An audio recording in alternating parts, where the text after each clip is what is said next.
Здравейте! Днес се включвам с обръщение към козметиците, които работят вече повече от 3-4 години в сектора.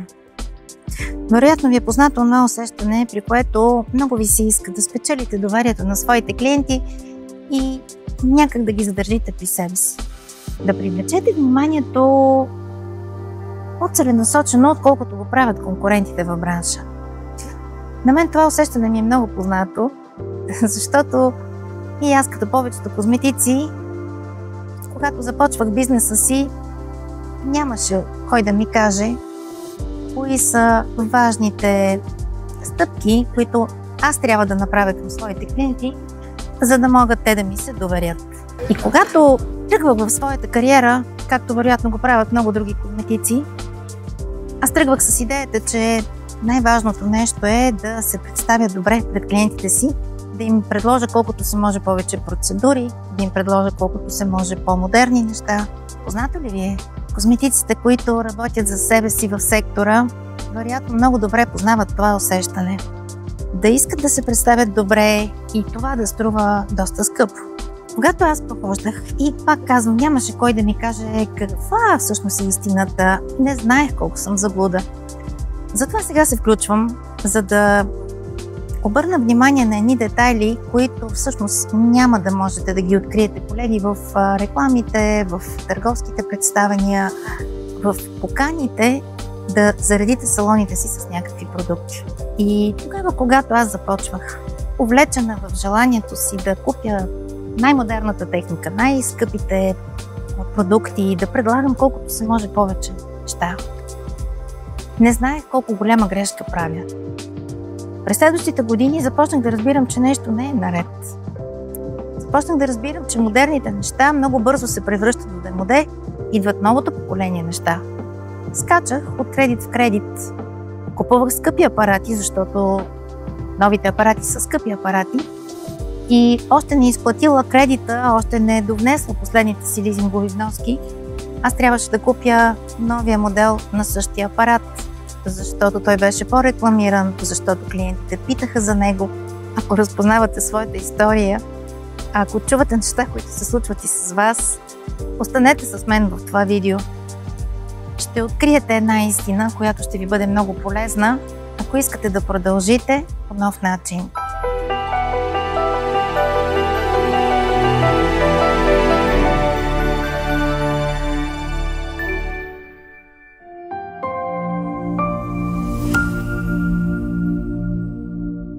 За да мога да бъда по-добре разбрана, аз ще използвам две истории, които искам да ви разкажа.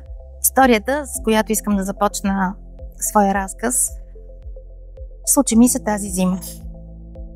Реших да подновя гардероба си, като знаех много добре какво точно търся. Имах нужда от бяла риза. Отидах в магазин, в който знаех, че зареждат с хубави материи, естествени. Аз харесвам естествените материи. Влязах в магазина и тъй като аз съм човек, който винаги знае какво иска, продавачката, която се притече на помощ с поканата да ми съдейства и да ми помогне, аз просто й казах, аз знам какво търся. Търся бяла риза. Кажете ми, къде са белите ризи? И тя каза, ще ви заведа на щанда с белите ризи, ще ви покажа кои са най-актуалните за сезона и най-новите колекции, но междувременно ще ви покажа нещо, което вярвам, че ще ви заинтригува. Казах и, че няма нужда и отидах на щанда. Докато се заглеждах в ризите, докато избирах какво да си купя, чух за себе си стъпки, обърнах се и видях една усмихната дама, тя същата продавачка, усмихната държеше в ръка рокля от пресована вълна. Казах, знаете ли, виждам цвета на косата ви, виждам цвета на кожата ви и някак много си представям, че тази рокля ще ви отива. Носили ли сте такава рокля? Как си се представяте? Рокля в естествен цвят, от естествена материя. Ето с този шал от кашмир, подавам и цвят, подавам и шал от кашмир. Казва, ето с този топъл шал от кашмир, с едни бижута, които са от дърво, едни хубави големи топчета от дърво, които също са естествена материя, и с обувки от естествена кожа, които да бъдат в спортно елегантен стил. Представям си колко много ще ви отива това. Мислили ли сте някога да се облечете по този начин?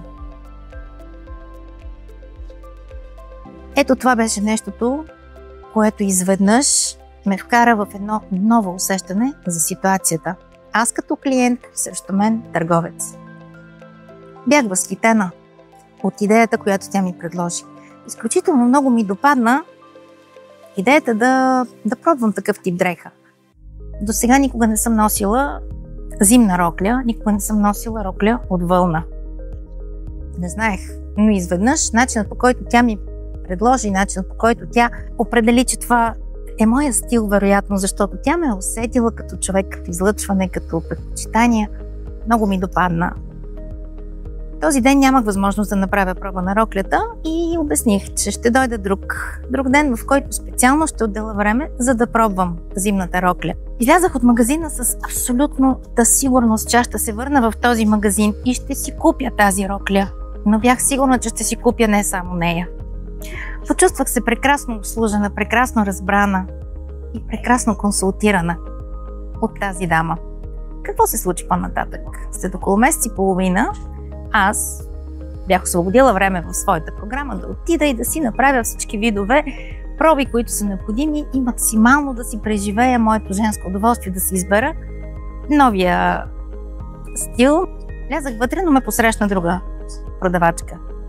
Мило и любезно ме посрещна, като каза: здравейте, имате ли нужда от моята помощ? И аз супер вдъхновена и казвам: о да, моля ви, помогнете ми. Вашата колежка преди месец и половина ме консултира много хубаво. Предложи ми една рокля, която много ме заинтригува. Тя се усмихна любезно и каза: разбира се, заповядайте, влезте. Ето тук се намират зимните рокли. В тази част на щанда са роклите, които вече са в намаление. Можете много изгодно да си купите рокли. Малко по-натам имаме и пуловери, имаме и блузони.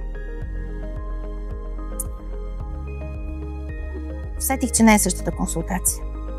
Толкова много бях се навила да си купя. И то не е само една рокля.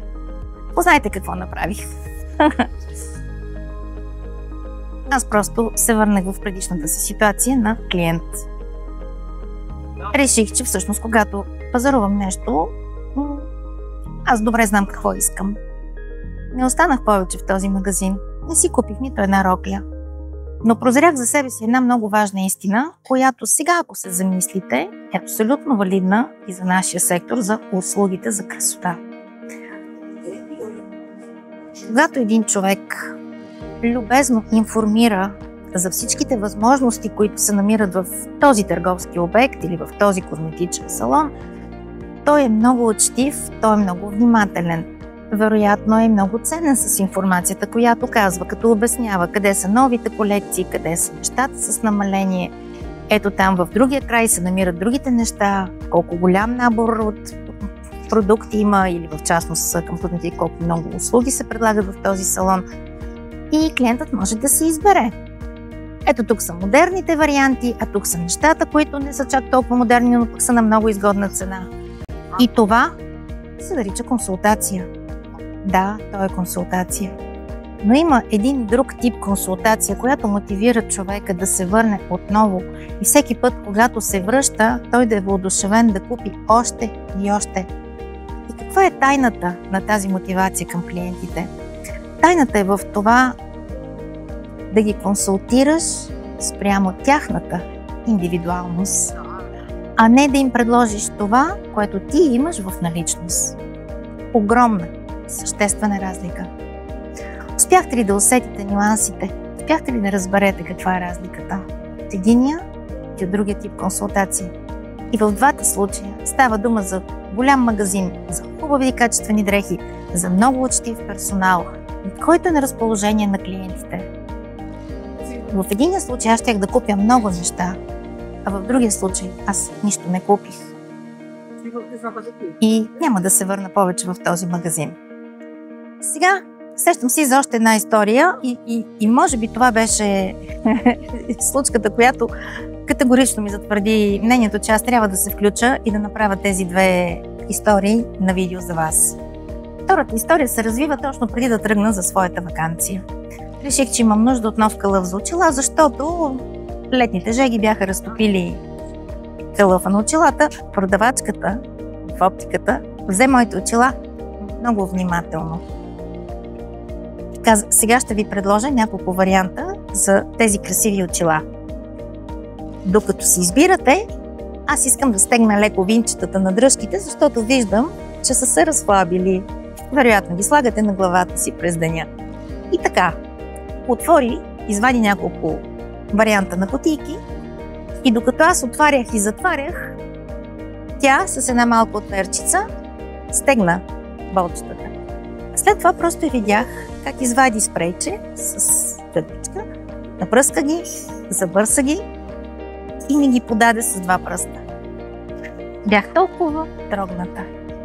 Казах и, ама вие направихте за мен това, а пък аз не съм ги купила тези очила от вас. Тя каза, но ние винаги правим това. А казвам, разбирам, че винаги го правите, но за очилата, които са купени от вашия щанд. А вие го направихте за моите очила, които аз съм купила от друго място. И тя каза, няма никакво значение, откъде сте ги купили. Това са вашите очила и вие сте дошли при мен, за да направя нещо във връзка с грижа за вашите очила. Попитах я колко и дължа, а тя каза, нищо не ми дължите. Изберете си кълъф и ако решите, ще го купите. Познайте, купих си кълъф, но не само това. От тук насетне, винаги когато си помисля, че имам нужда от очила или от някакъв вид услуга, свързана с оптиката, било като корекция на очила, като завинтване на винчета или да си купя някакви аксесуари за очила, аз бих отишла първо там. И с удоволствие бих си дала парите отново там. Колеги, разбирате ли за какво говоря? Има голяма разлика да сме търговци или да сме хора, които предлагаме услуга. Много често козметиците ми споделят, че силно се притесняват да си препоръчват процедурите, защото много се страхуват от отношението на клиентите, които може би ще кажат, аз не искам да купя от вас. И коментари за цените. А тогава, когато подхождаме не от позицията на това да продам, а от позицията да помогна, клиентите са изключително щастливи да оставят парите си точно при нас. Вярвам, че това видео все пак е било полезно за повечето от вас. Ако съм успяла да ви провокирам да помислите за истински професионалния начин, по който работим със своите клиенти, каня ви в Академия Легенда. Академия Легенда е системата, в която съм вложила всичките си познания за начинът, по който консултираме клиентите, създаваме индивидуална програма, за която решава техния индивидуален проблем, за начините, по които общуваме, разговаряме, предлагаме услугите си, за начините, по които рекламираме бизнеса си пред клиентите, за съответните стъпки, методи и принципи, с които мотивираме клиентите си да бъдат редовни, да бъдат лоялни, стимулираме желанието им не просто да ползват нашите услуги, а да разказват на всичките си приятели за тях. Ако усещате, че вече сте готови да направите позитивна промяна във вашия бизнес, вижте информацията в менюто Академия Легенда. Ще се радвам да помогна на всяка една от вас да получи успехът, за който мечтае, защото този успех е постижим. Ще се радвам да ви видя скоро. До нови срещи!